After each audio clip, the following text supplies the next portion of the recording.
Welcome back to the Talkin podcast brought to you by the folks at Chief of Staff Kansas City. Well, folks, that was not the ending that we saw coming. Tom Brady and the Bucs had an incredible game plan and really took it to us. There's really no other way to explain it. I hate you, Tom Brady. Yeah.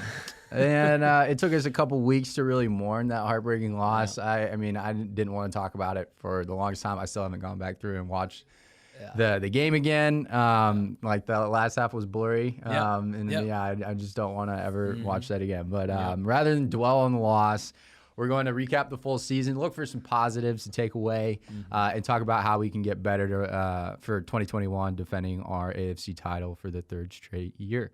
But first, we're bringing you our positions of the week, brought to you by Chief of Staff Kansas City, your local trusted talent scouts. We're a recruiting firm in Brookside, and we'll bring you the best accounting and finance, admin, marketing, HR, operations, and sales talent that Kansas City has to offer. Lucas, what do you got for us this week? Yep. So Chiefs didn't get the outcome we wanted, but my God, is this job market the hottest we've ever seen? It's the hottest I've ever seen since I've been in the industry, which has only been for 2 seconds. But to regurgitate what our president has said, he said the last 5-6 years, it's the hottest it's ever been. So we have numerous orders, and instead of pinpointing one today, I just want to talk to you that if you're an AP, AR clerk, more entry-level accountant, or fresh new grad, all the way up to your controller, CFO level title, we have a job for you right now. Now, do all the location and compensation line up? We'll have to discuss that. But if you're an accountant, whether you're testing the market aggressively or even passively, there's something we can discuss. So reach out to me right now. It's unbelievably awesome right now. So I'm excited.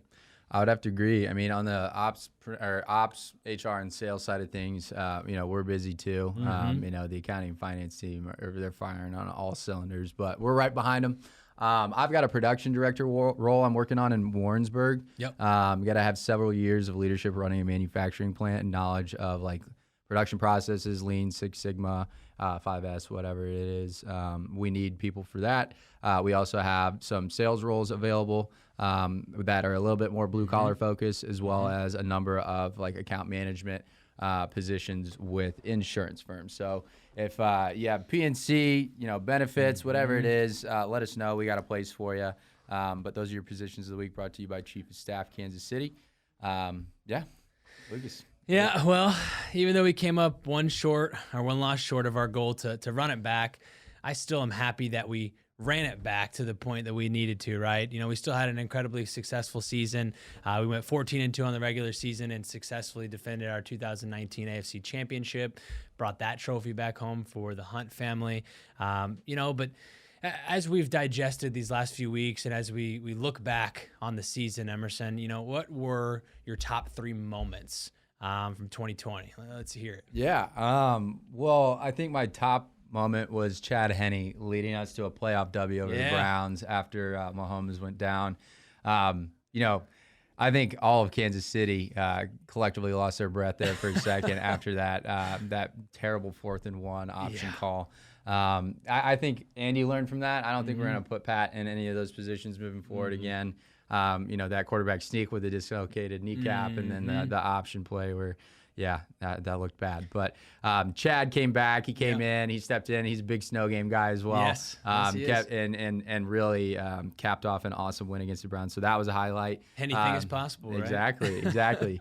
And then I think the Week 12 domination of the Bucs, even though they got the last laugh, I think that was an awesome game to watch. Tyreek Hill just go bananas in that first quarter. Yep. And then last one is just more of a personal one. We actually got to go to the game together, the Panthers game. It was a hell of a game to actually see because it went down in the final second. Yeah. That was a really and like just overall just the Chiefs organization and their ability to kind of get through the year with the COVID stuff. But being able to actually experience a game and be able to tell my kids, like, hey, I went to a game, during the COVID year and everything, I still got to go. So that was the last game Christian McCaffrey scored points for my fantasy team was the day we were there because I think he got injured in like the fourth quarter. He went off, though. Oh, man, he did. But what about you, though? Top 3 moments. So, my first one, I kind of alluded to it already, but fulfilling that run it back mantra or slogan, whatever you want to call it, you got to hang your hat there to the team still. They said they were going to run it back, and meaning to the Super Bowl. They did just that. Obviously, we didn't get the W that we mentioned, but, man, we are so blessed as Chiefs fans that we even get that opportunity to go back to back, and have a chance at it. I mean, we could be a fan of the Jets. Yeah. So hadn't been there in 50 years before. Yeah, so I know. Gotta take your licks. But two in a row with the opportunity to continue to get back for 3, 4, 5 years to come. I think this window is going to be a very exciting time. So that's one of my top moments. Just being able to get there. Travis Kelce's epic season. I mean, truly reaching GOAT status would be, or itching at it, or climbing towards it, I think would be the second best moment of the season. You truly, like we've seen him as Chiefs fans, just continue to develop from the very first time he got, drafted to where he's at now, and then the evolution of who he is as a person on and off the field. His ability to stay healthy. His ability to stay healthy, knock on wood, because like the very first year he had the knee injury, right? Didn't even play his first year. So in that short period of time, or shorter period of time, to get to the stats that he's reached, the level of just consistent gameplay, I think it's just been absolutely phenomenal to watch, especially since we were, we had Travis, we had Tony Gonzalez, kind of Travis filling those footsteps. So we've just been lucky at tight end positions. And then my last one, like beating COVID all year. The Kansas City Chiefs did a heck of a job, their front office, keeping everybody safe. We didn't have many blunders, to where we had a whole team sitting out. We didn't have a Brown situation. I think Pittsburgh had, multiple people on the list throughout that season. And other teams would just have key players, 1 or 2 one-offs that had to sit out. So I think that would be my top moment as well, being the leading team in the NFL and being a proud representation of who we are in Kansas City. I agree. The Chiefs did a great job doing that. But I mean, those are my top 3. Cool. Well, as we look forward to what is sure to be an exciting free agency market and draft, let's touch on our wish list for the upcoming offseason and kind of, just sweep 2020 under the rug and forget about it altogether. But let's look at where the Chiefs need to improve most for the coming year. Obviously, learned a lot about the team through this past year, but we got some upcoming free agents. We got a bunch of room to grow as a team. Obviously, you got to protect Mahomes first and foremost. If there's anything we learned, it's that. So let's start with your top 3 positions in need. And then we'll jump into some draft choices you like and free agents you like, and then we'll wrap things up. Sure. O-line, number 1. I think anybody who says otherwise, I don't know what season you're watching, what Super Bowl you were watching. Pat was scrambling for his life. So that is number 1 need, and I think we address that in multiple areas, whether that be through the draft, which I guarantee you we touch on that, and then maybe even through some free agent signings. So that would be number 1 position in need. Number 2, this one can kind of be controversial to some, but I think, going all the way back to drafting Clyde, the rich get richer. We need to maintain that offensive powerhouse. Sammy may be leaving. I don't know, but I say wide receiver. I say we go out and grab somebody either in free agency or throughout the draft, continue to progress because people are going to be moving up with Sammy potentially leaving. So we need to keep that core group strong. And then lastly, linebacker. I think the linebackers played one of their best games in the Super Bowl, despite the off-field stuff happening with, Reed's son. So I think that they played well, but it's still not to the point where, we feel comfortable guarding any of these quarterbacks coming out of the backfield or running backs in these, wide receiver type of roles. So, For me, I mean, I'm pretty similar. I think O-line depth is obviously the first and foremost need that we'll have. But actually, over the last couple of weeks, you've seen a couple updates. So, Mitch Schwartz had back surgery, should be back. They think Eric Fisher's timeline is going to get moved up to August to be back, which is absolutely bananas to me. We get Lucas Niang back, our third-round draft pick last year. So, I think that we're not going to have to go after a big free agent splash signing there. I think if we can, I just want depth. If we learned anything, it's that you need to be deep at that position. Typically we are, but we're on 3rd and 4th strings with Lucas Allegretti and Wisniewski filling in for that. So I think we need depth there. I definitely think we need to get younger in the linebacking core as well. I agree with you there. And then I was going to say wide receiver, but I really have always thought that we need a better second tight end. Nick Keiser's not going to cut it. Ricky Seals-Jones not going to cut it. Kelsey's 31. And the thing is, our offense grinds to a halt if anything happens. So we need Sure. a better playmaking tight end. So I'll have some options to look at, but there's some good free agents out there this year. But before you get into free agents, walk me through your draft options. Like, who are some of your favorite people that you think we could target? So I focus just primarily, I have 3 people, first round targets. So I would love to land either of these 3 in that first round. I haven't done much research on the second, third, fourth, but these are who I want to see on that first day. Liam Eichenberg, he's an offensive tackle out of Notre Dame. Notre Dame, they've just had this history of breeding beast offensive linemen. So I think you can always trust someone coming from that organization. And like you'd already previously mentioned, with Schwartz and his back being, fingers crossed, better, but it's still questionable in nature with back injuries. And then Fisher, it's Achilles, right? Yeah. So I'm glad the timetable moved up, but you have to ease him back in. Yeah, ease him back in. You kind of have to prepare for the worst. So Liam is a plug-and-play tackle, and so I think that in the first round, he'd immediately be able to contribute if needed. Lucas Nang, hopefully he steps up, but he's still probably a developmental prospect in a sense. So second would be Tevin Jenkins, offensive tackle. His athleticism limits him to some extent at the next level. I'd say that he could be a starting guard or right tackle at this next level, but left tackle, not at all, unfortunately. But I think he could contribute right away and just make that offensive line better. And then third, Kadarius Toney, wide receiver from Florida. He had some off-field issues earlier on in his career there with that school, but he cleaned it up. And if the Chiefs are known for anything, especially from the outside world looking in, they always say we take troubled players, but we have the back up to essentially change kind of who they are, develop their character skills a little bit more, and make them into a better overall human. So I think we take somebody like that who's obviously been dominant this last year.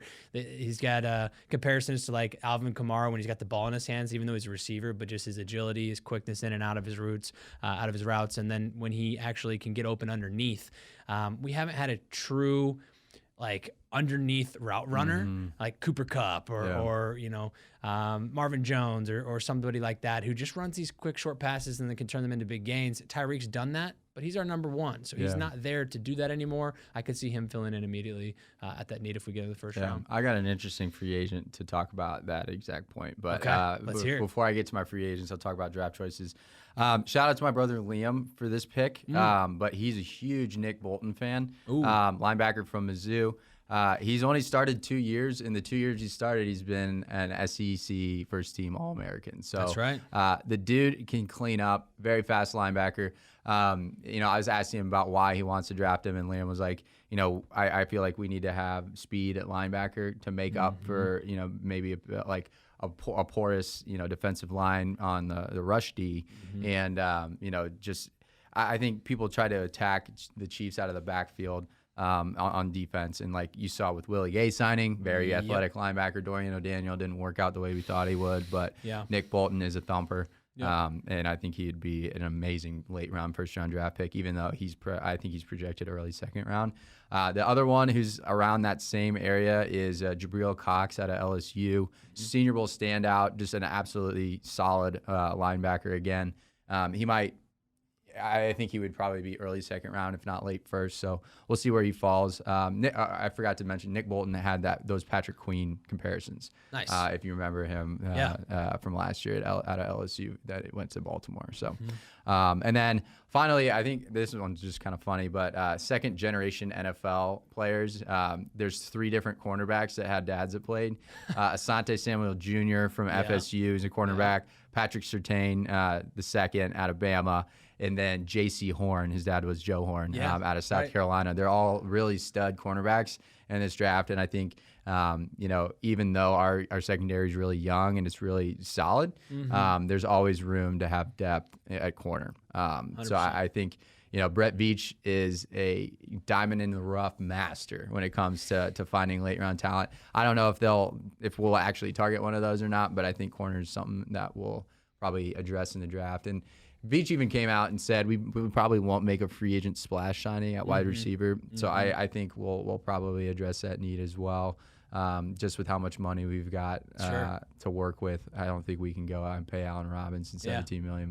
But what are your thoughts? What's your wish list? I know. So I'm still gonna wish. I really hope that we do.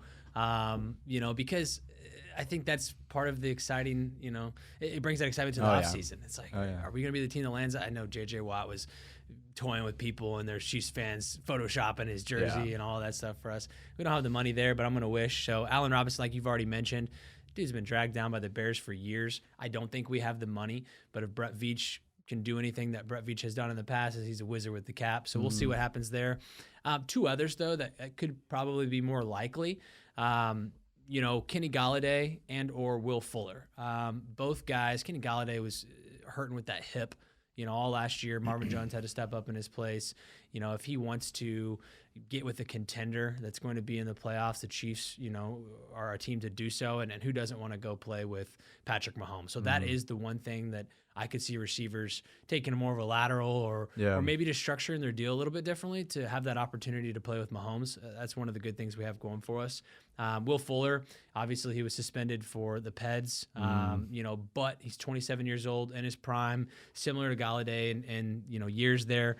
He's a deep threat for sure. Deep threat. Yeah. Watson's done well with him. Nothing against DeMarcus or Pringle or some of these other guys who are going to step up in the absence of Watkins. But I think you bring in somebody with 6-7 years in the league, you're going to. Well, hell, Pringle's that age too. He is. It's crazy. He hasn't had the chance, right? Yeah, that's 100%. So unfortunately, I've heard a lot of talk about giving those wide receiver guys another shot at it. But again, you don't gamble when you have the best quarterback this league's ever seen, talent-wise. Right. You got to put as much talent around him as you can. So, could we get by with the wide receiver core we have? Yes. Do we want to? Probably not. I think we need to put more talent around him, reliable talent, not like Sammy that's really talented but is on the field half the season. So unfortunate. Yeah. What about your wish list? Guys? So I have a couple wide receivers I like, along with a cornerback, and then I'll just go through them. So Corey Davis, I don't really think we're going to end up having a chance to sign him. I think the Titans will retain him. Right.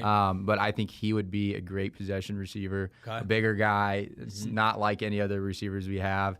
But you were talking about those underneath routes. Yeah. And maybe a smaller. I really enjoyed watching Curtis Samuel play last year from the Panthers. Yeah, he did well. He had 850 receiving yards and 200 rush yards too. So remember what Tyreek was his rookie year? That's what Curtis Samuel is, and I think he would fit in really well in that slot role. Again, he's fast as hell too, so he would fit in with the Legion of Zoom.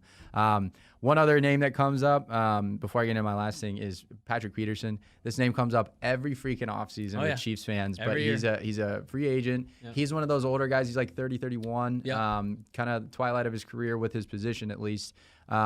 He might take a deal to compete. I mean, he's been with the Cardinals his whole career, never played an NFC championship, never gotten to that next level, I don't think. We tried recruiting him hard last year. Right. And if we can get him for a 1 year, maybe $7-8 million deal rather than the 2 for 10 or I think 2 for 20 that he's his market's at right now, we'll see if he'll take a deal. But I think that could be some great veteran leadership in the cornerback room. Whether or not we resign Breeland's one thing or another. So I think there might be an opportunity there. And then the last thing I wanted to mention was around Travis. Obviously we were talking about that, but there's some really good tight ends out in the market right now. Zach Rudolph just got cut by the Vikings. Yep. Tyler Eifert has always been a good one. Jared Cook of the Saints, and then Jordan Reed as well, who's dealt with injuries, but he's still talented. I think we need a more reliable second option. We signed Evan Bayless to the practice squad. He's been kind of all over the place. He's my buddy's friend.